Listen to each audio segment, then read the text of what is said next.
About to leave, already packing. Come with me, I'm not really asking. We'll get away to a place where we don't know. About to see the world in action, what we can be, life with no distractions. We'll get away, this is what we waited for. Take my hand, we'll make it somehow. We can't miss out. I'm done living life with the lights out. Die with my own doubts. Be free with me. Let's go, let's be free with me. Be free.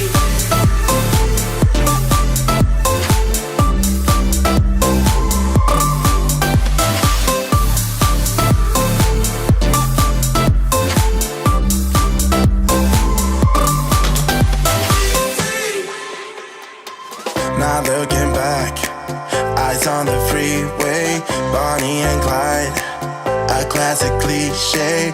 We're on the run, this is what we waited for. Take my hand, we'll make it somehow. We can't miss out. I'm done living life with the lights out. Die with my own doubts. Be free.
Good afternoon, everyone. It's Jim here at Tutor You. A warm welcome to our 12th AQA A-Level Geography live revision blast. And this is the last one of the first series of revision blasts and our second where we're looking at population and environment. We're live on YouTube. So if you're with us on YouTube, you can use the live chat function on there to add your answers to the various activities today. We're also live on Facebook, so if you're using Facebook Live, use the comments box if you want to have a go at some of the activities. Our live audience are under a bit of time pressure. We won't be hanging around, so we'll hopefully see quite a few answers coming through into the live chat as we go through the questions. If you're watching us on catch-up or replay, you get a chance to pause the video, give yourself a bit more time. Perhaps if you're working on these activities as part of a class exercise, so use that pause and resume button as much as you wish. And I'm joined today by Alice and Brendan, two familiar faces if you've joined us for the previous 11 sessions. Brendan, do you want to give us a quick flavour for what we're going to cover? Because I know we've got lots packed into the next 30 minutes or so. Many thanks, Jim. Will do. Okay, so this is an option, and this week we're going to very much do what it says on the tin. We're looking at population, sort of dynamics of population, the study of demography in particular. The demographic transition model will come into this, migration. So slightly less emphasis on the environment aspect this week. The activities we have lined up for you include the connection wall, big reveal, on balance, true or false, bubble quiz, Chilli Quiz. But to start off with, we have some multiple choice questions led by Alice. Super. Thank you. Thank you, Brendan. Right. So yes, as Brendan said, please do contribute in the chat.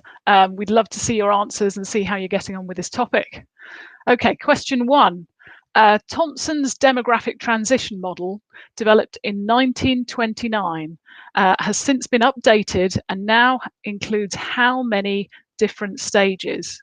Is it A, 5, B, 4, C, 6, or D, 3?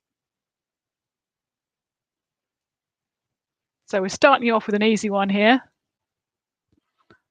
Put the number or put A, B, C, or D in the chat window if you know the answer.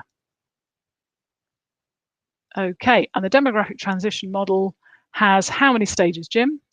5. Okay, so updated. This model was created in 1929, but has since been updated. A further stage, that 5th stage, has been added to reflect the state in some highly developed economies where we in fact see a state of natural decrease rather than natural increase. Thank you. Right, question 2. This model of population change was based on the experience of A, less developed economies, B, highly developed economies, C, emerging major economies, or D, all countries at the time.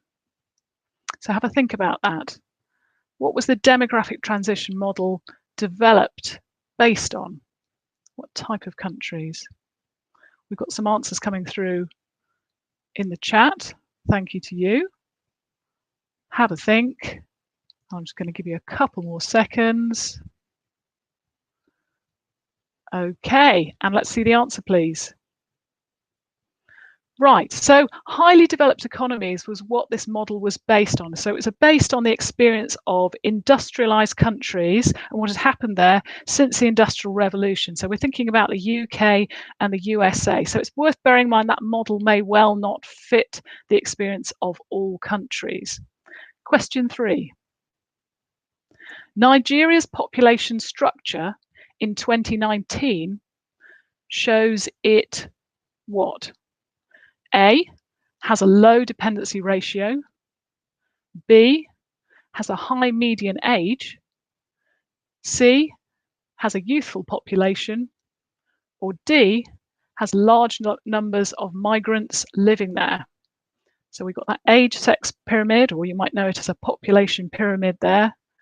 What can we tell from looking at that population structure? So do contribute your answers if you think it's A, B, C, or D. Which one is correct? It's only one. Okay, Jim, could you give us the reveal here? Thank you. Right, so Nigeria has a youthful population. So if we think of the median age in Nigeria, it's actually 18 years in 2021, in fact. So it wouldn't be correct to go with any of the others, but Nigeria is one of these countries which clearly is still rapidly expanding, and that will have implications for the way it develops over time. But I don't want to say too much because I'm going to give away subsequent questions. Question 4. So Japan's age-sex pyramid shows it what?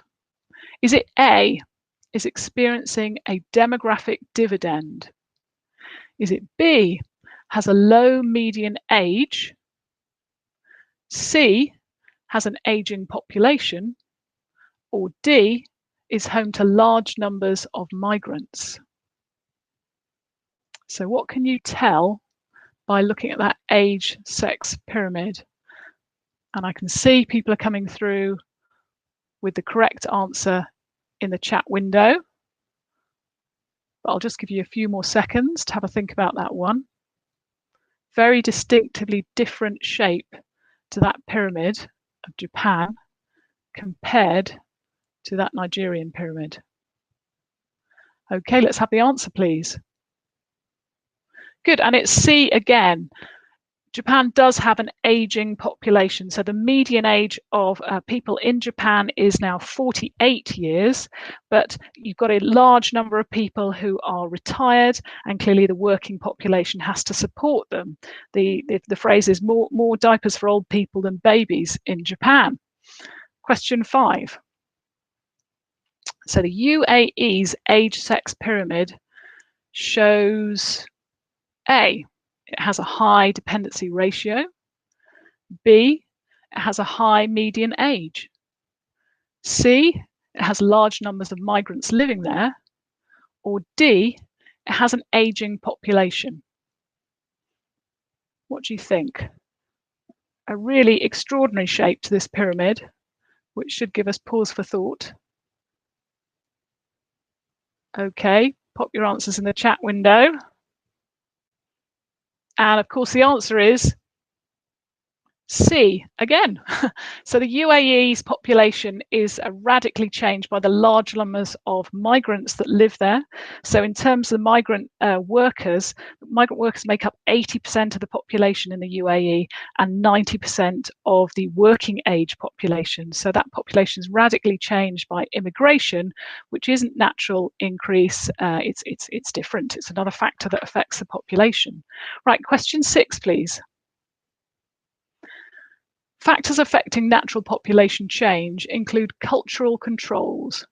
One example of this is A, natural disaster, B, drought and food scarcity, C, poor healthcare provision, or D, a two-child policy set by government.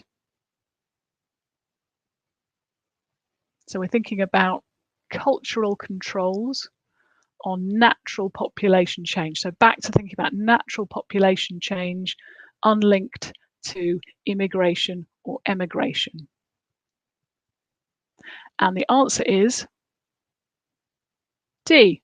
So in China, they have a two-child policy, which is set by the government, that came into force in 2016.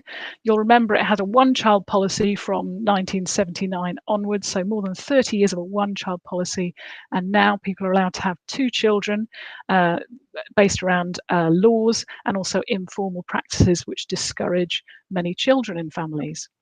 Okay, I'm going to hand back to Brendan now for the connection wall. Thank you. Thanks, Alice. So we're looking at the connection wall now, and in case you've forgotten how the connection wall works, it's quite similar to a quite well-known TV program, but probably one of the main differences we're a bit kinder to you on this one. So you have a 4x4 grid, and on that 4x4 grid, you have to work out the 4 groups of 4. So there are 16 things, 4 times 4, and we will give you a little bit of assistance. So we're looking for the first group, and if I could suggest to you, the first group of 4 we're seeking are the people or that might be described as different types of migrant.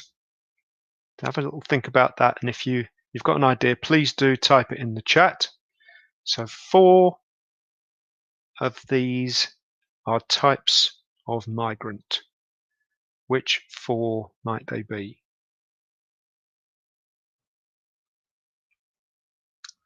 Okay, so 1 or 2 people on the right lines. Let's have a look at the answers. Yes, in this case, we've got 4, which would be daily commuter. That would be somebody, for example, who's moving from one sovereign state to another on a daily basis for work. It could be, for example, between Mexico and the USA. Refugees, people that are fleeing perhaps war and that sort of thing, or famine. Expats, people that are working outside of their country, as a lot of British people do, perhaps in the Middle East. And then guest workers, which would be the status that some nationalities would have in some areas. It's quite common in the Middle East, in some countries, and it's also been common in Germany, where they have a scheme known as the Gastarbeiter, which means guest worker scheme. So there are 4 types of migrant. So we're now going to seek the next 4. And the next 4 things to look for are ways that people might be moving around the world, in particular, here's the big clue, from Asian countries. So if people are moving from Asian countries, which 4 of those things would be together?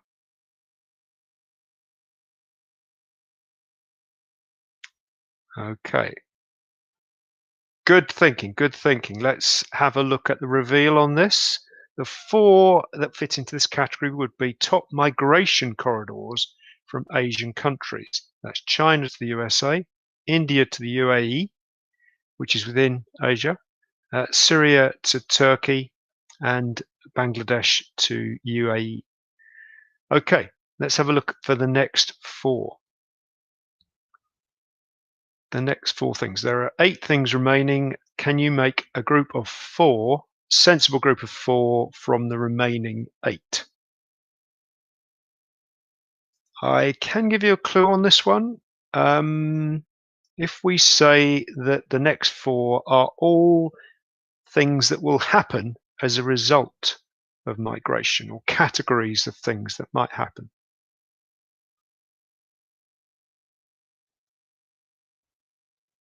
Absolutely, well done. So let's have a look at the reveal on this one. They are the implications of migration, which is a schema that I'm sure you're very familiar with. You would have used this perhaps from GCSE or even when you were younger. Economic, social, environmental, and political. Really important framework for you to remember in your revision. So we've got 4 remaining items in the connection wall. What could they have in common? Just have a think about those. So what we've got left are Turkey, Jordan, Germany, and Lebanon. So in the context of migration, what would they have in common? Have a think about that.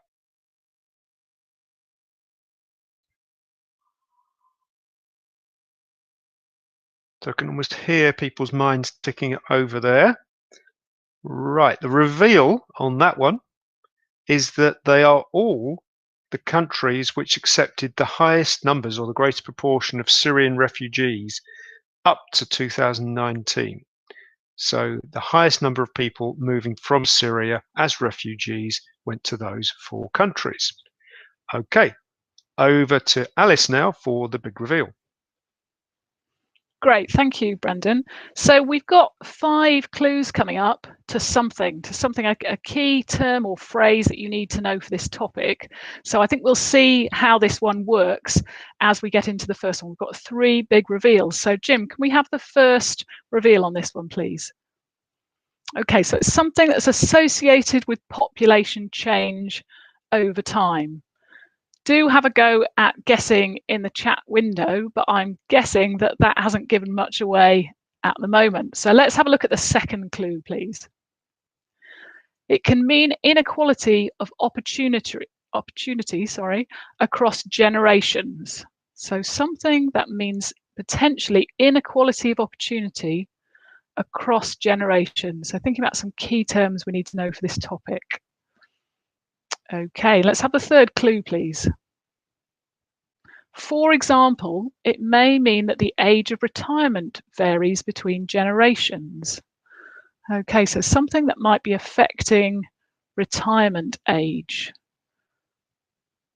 I can, as Brendan was saying, we can hear that those whirring brains thinking about this tricky one. Right.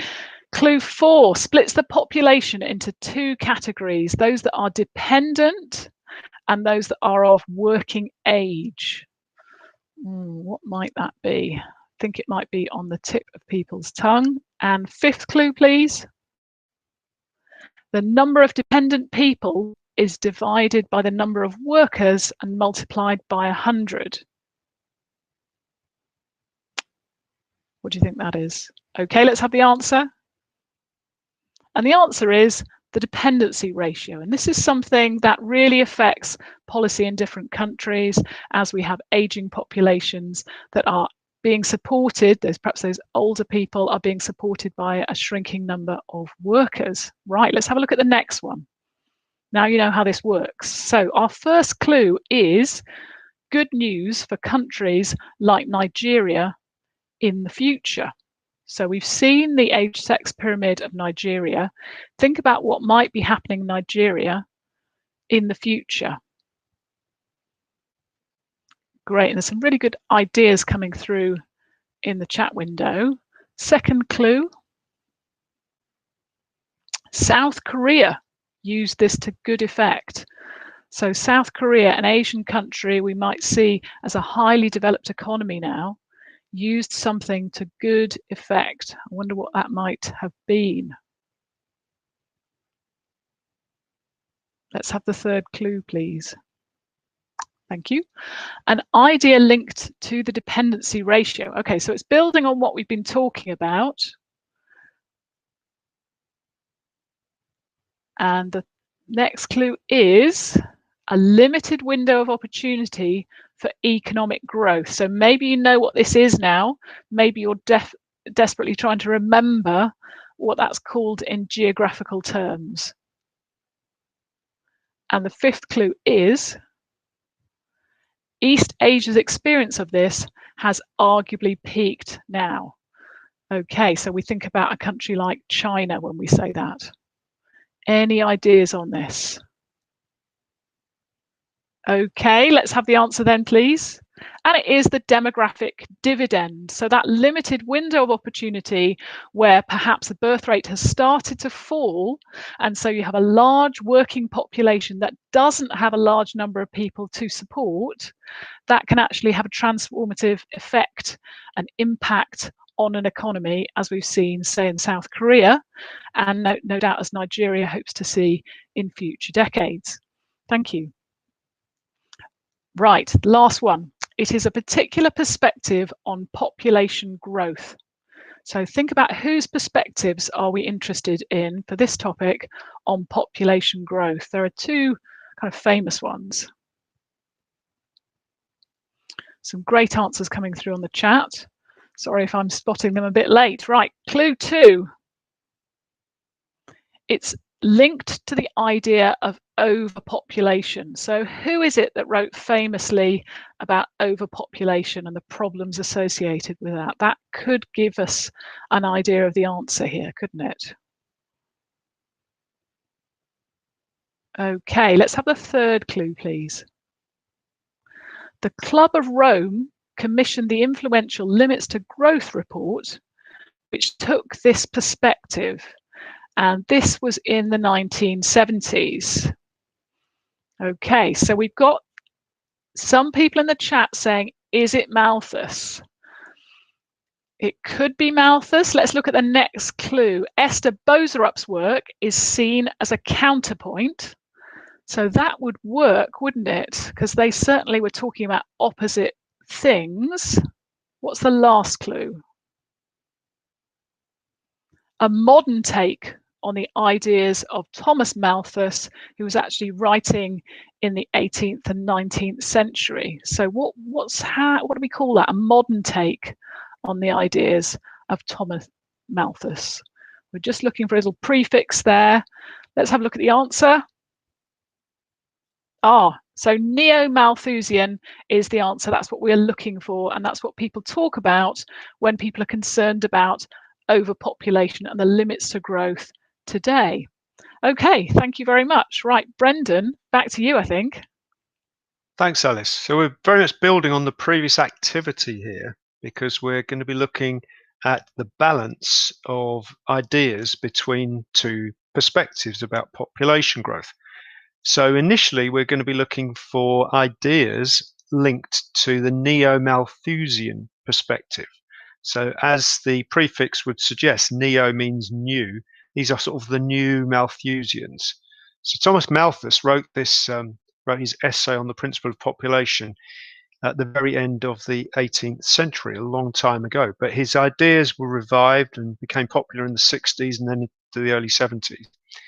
So what we want to see here are two ideas linked to that perspective. There are loads of ideas you could have. We can discuss a couple of those in particular.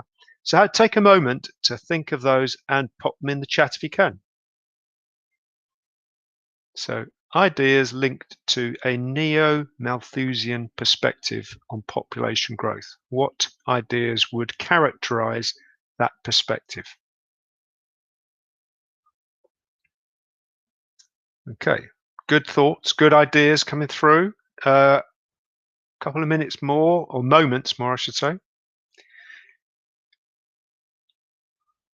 Right, let's have a look at what two of those could be, and other answers might be possible. We've got one thing could be desertification, concern about water insecurity and famines around the world. That was starting to happen, and people said, oh, that's proving Malthus right.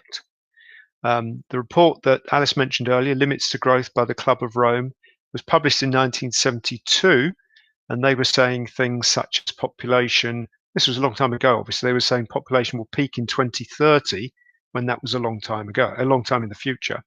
And food production might peak in 2020. So we can evaluate the extent to which their thinking was correct. Sometimes those views would fall into the category we might call pessimistic. That means they feared that the outcomes would be largely negative. Okay, the second part of this activity is, can you now give two ideas that are linked to a more optimistic perspective on population growth, which is sometimes called the Boserupian perspective, after Esther Boserup. Esther Boserup had a very contrasting view to Malthus. Her perspective, she was a Danish economist, and she felt that things were, we perhaps haven't got quite so much to worry about. She was much more confident about things for the future. So what characteristics would you put for that? Two ideas linked to a Boserupian or optimistic perspective. Take a moment to jot them down and write them in the chat if you can.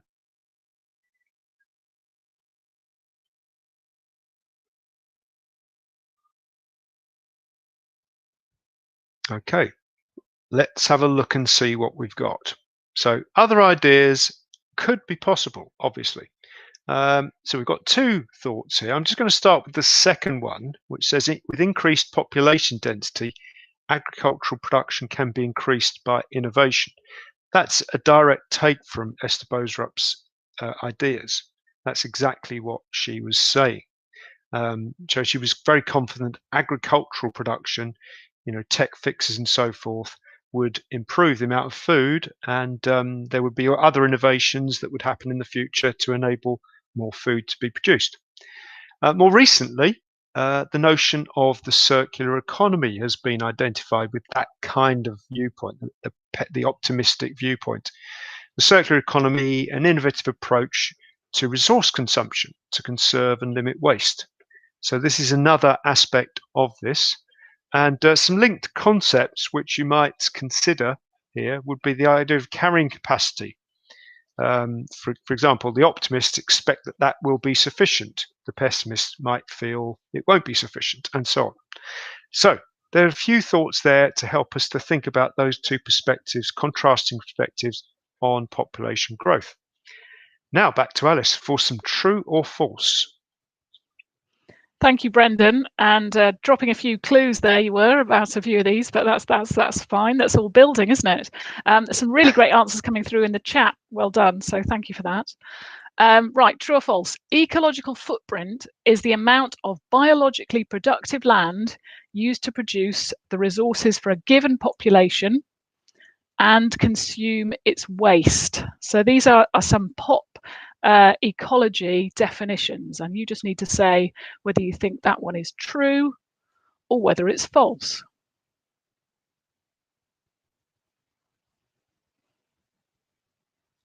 Does it sound about right?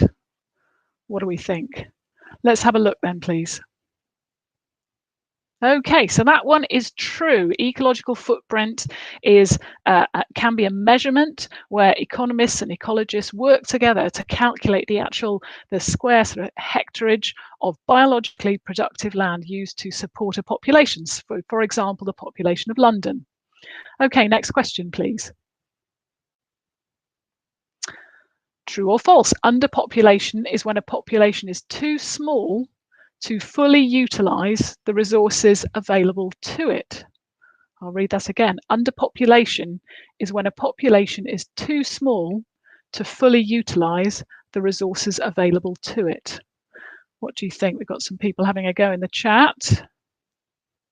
People thinking it's sounding right, Jim. And the answer is it's true. So we might think about, say, the population of Canada before it promoted a lot of immigration. So very small population, but lots of natural resources available to it. Thank you. Let's have a look at the next one. Okay, so true or false? The population, resources and pollution model states that extraction and exploitation of natural resources alter the growth of a population in a positive way. So I guess that's implying positive feedback there, isn't it? So saying that extraction and exploitation of natural resources alters the growth of a population in a positive way. What do we think? Some of these we need to read carefully, don't we? Okay, Jim, let's have a look at the answer then, please.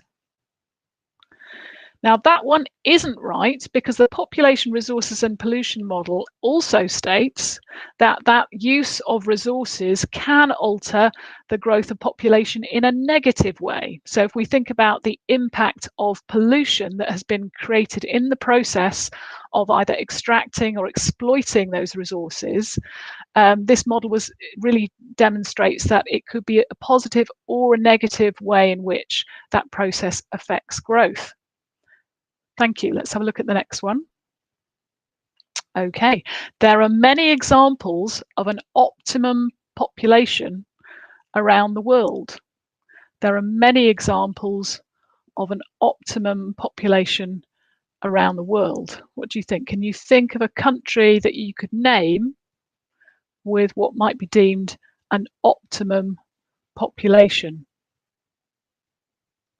Now, there's a few people in the chat that think this might not be right, although some people, a bit of disagreement. Let's have a look at the answer.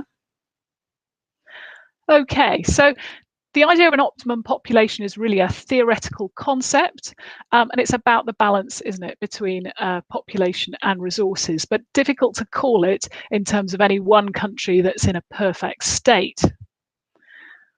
Okay, and then the last true or false I believe we have. Carrying capacity is defined as a population ceiling beyond which an environment cannot support people at a high standard of living without environmental degradation. That's quite a long definition. Maybe reread it for a minute.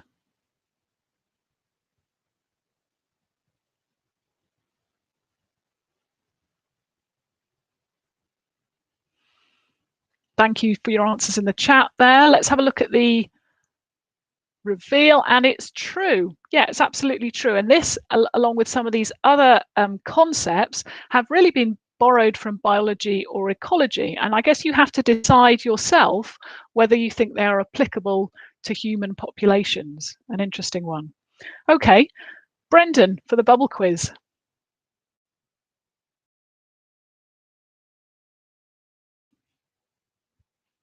Brendan, are you there? Yes, I'm here. I forgot to unmute my microphone. I beg your pardon. Okay, Right. over to you. I really am here.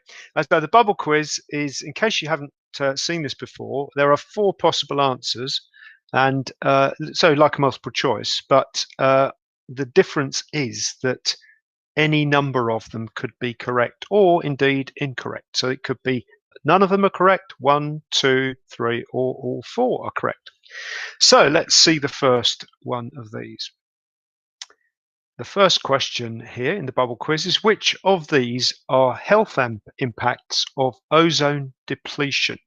Which of the following 4 things are health impacts of ozone depletion?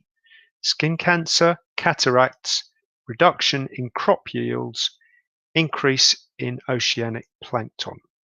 So how many of those answers are correct, if any? Have a little think about that. Type it in the chat if you can. All you have to do is type the letters or just say none if you think it's none of them.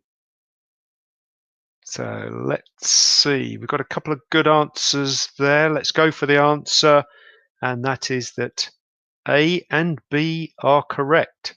Skin cancer and cataract are health impacts of ozone depletion, primarily because lack of ozone in the upper atmosphere means that more ultraviolet radiation gets through, and that is what causes those 2 conditions.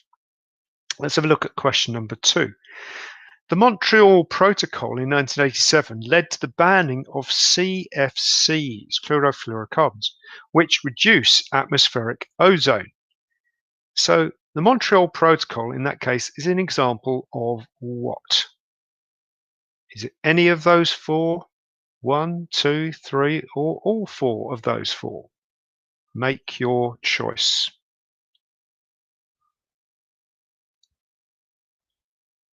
Okay, let's see. Someone's got it right. Yep. Okay, so let's have a look at the reveal. The first three are correct. It is an international treaty. It's a science informing policy, and it's an example of global governance. Okay, so those three are correct. Let's have a look at number 3. Climate change is expected to have a range of impacts on health, including which of the following 4, if any of them? The following 4 options are respiratory diseases such as asthma, fewer winter deaths in temperate areas, changing pattern of vector-borne diseases, and heat stroke in temperate areas. Make your selection. Is it 0, 1, 2, 3, or all 4 that are correct?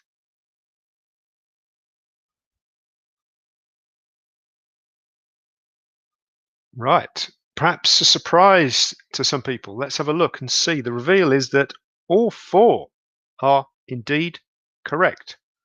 So all of those things could be impacts of climate change on health.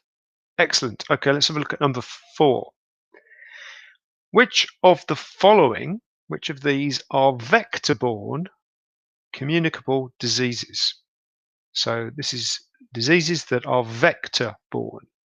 Not going to say what that means because hopefully you will know. Which of these are vector-borne diseases? Is it none of them, 1 of them, 2 of them, 3 of them, or 4 of them? Make your selection. Jot it in the chat. Just the letters or just write none. Or well, it could be 1 of them. Okay, yep, some good calls on that one. Let's have a look at the reveal, and it is that 3 of them, B, C, and D, are in fact vector-borne diseases. Asthma is not. Zika and malaria the vector there would be mosquito. Lyme, the vector is going to be ticks, sometimes carried around by animals such as deer. Let's have a look at number 5. Question number 5 is the term used by scientists to convey the scale of the impact of human activity on the environment in this time period, i.e. the time we're living in now. So what word has been used? It's a relatively recent word to convey the scale of the impact of human activity on the environment in this time period. So it's things like, residues of plastic that people are finding at the bottom of the sea floor and in sediments elsewhere. So is it A, the Holocene, B, anthropomorphism? That just about fits in the bubble. C, Anthropocene, or D, Humancene? Which of those 4, if any, are correct? Make your choices. This is the very last opportunity on the bubble quiz. Okay, well, someone's got this. Well done. And the reveal is that it is indeed the Anthropocene. And another word that can been used or has been used in the last year is the anthropause, which was about the idea that during COVID there was a little break perhaps in the Anthropocene. The fact that people were not traveling around so much, perhaps there was a reduction in the impact. And will we see that in the future? That will be interesting for us to find out. Okay, now over to Alice. Thank you, Brendan. Oh, we've got the alert to tell us, don't forget, you've got a case study linked to this population and environment topics we've been looking at this evening. So you will need to have a case study of a country experiencing specific patterns of population change, and you need to know about what those patterns are and perhaps the causes of change and the effects of that change. Now, at Tutor U, we've taken a bit of an interest in Thailand, and we've got a Thailand age-sex pyramid there, which probably doesn't look as you were expecting it to look. So it looks more like perhaps the structure of a European country, perhaps. So this is quite an interesting case study for us, and I'm going to talk through some of the elements of that. But I want you to think about if you've studied, for example, Japan, or perhaps you've looked at the UK. I don't know what your case studies are. People have done lots of different ones. So this next activity will be linked to your case study, and maybe jot some ideas down about your own case study as I talk through Thailand. And thank you to Brendan for clearing up how we pronounce the Anthropocene. It's so new. I remember when geography teachers were debating amongst themselves as to how to pronounce it. Okay, so we've got something called the Chilli Quiz, which is relevant to Thai cuisine, and we're going to have 30 seconds to answer 3 questions, or you could pick one of them. Each question has a different level of difficulty as rated by our Chilli rankings below, and you can award yourself these points if you get some answers to these questions. So Jim, let's have a look at the questions, and we're going to have 30 seconds to have a look. Obviously, if you're watching on catch up, you can give yourself a lot longer. So, the mild question. Name a country experiencing specific population change and outline that change. The more spicy question would be explain the implications of population change for the country or society. And the third, the hot question, would be to what extent does population change in this country reflect the demographic transition model? So you've either got 30 seconds or a little bit longer. Let's start the clock, please.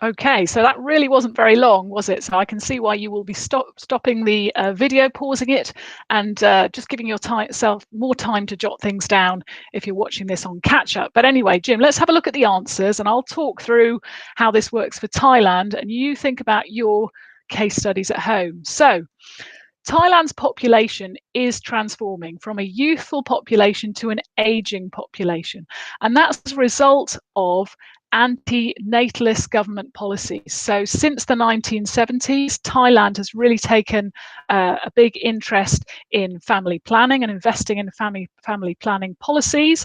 I remember sitting in Bangkok in a cafe called Cabbages and Condoms, and I can't remember what the cabbages have got to do with it, but clearly there was a lot of investment in family planning and publicising that and getting everyone on board with that. So that's how Thailand's population has changed radically, and it's gone from a situation where perhaps the average family had 6 children to a situation where the average family today has 2. Explaining the implications of population change for the country. Well, the implications are today that the demographic dividend that Thailand has experienced perhaps in the 70s, 80s and 90s, perhaps more 80s and 90s, is now reducing. And the government's spend on pensions and on healthcare systems is a growing burden for the working age population. So facing some similar issues in Thailand to perhaps highly developed economies. To what extent does the population change in this country reflect the demographic transition model?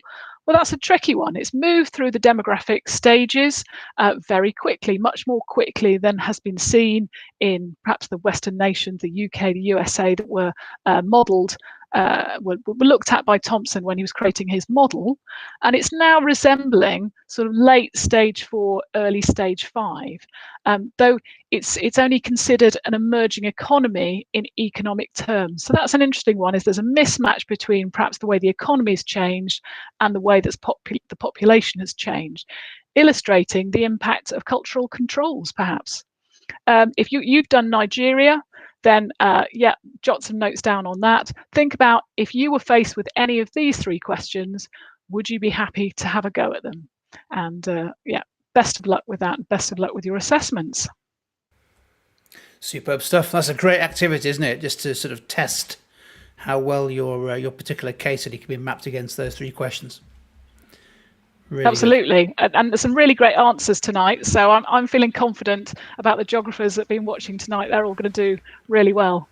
Yeah, absolutely. And we always appreciate it when students take some time out, particularly this when we're going live at this time, right in the middle of assessments.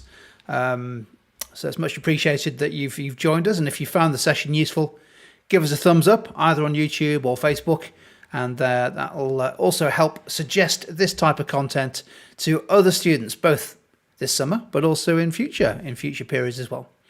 Well, as I mentioned at the start, this is the 12th and the end of the first series of our A-Level Geography revision blasts. So we're going to take a break for a little while and then start to think about how we can start to put together and schedule some further live streams to support A-Level students.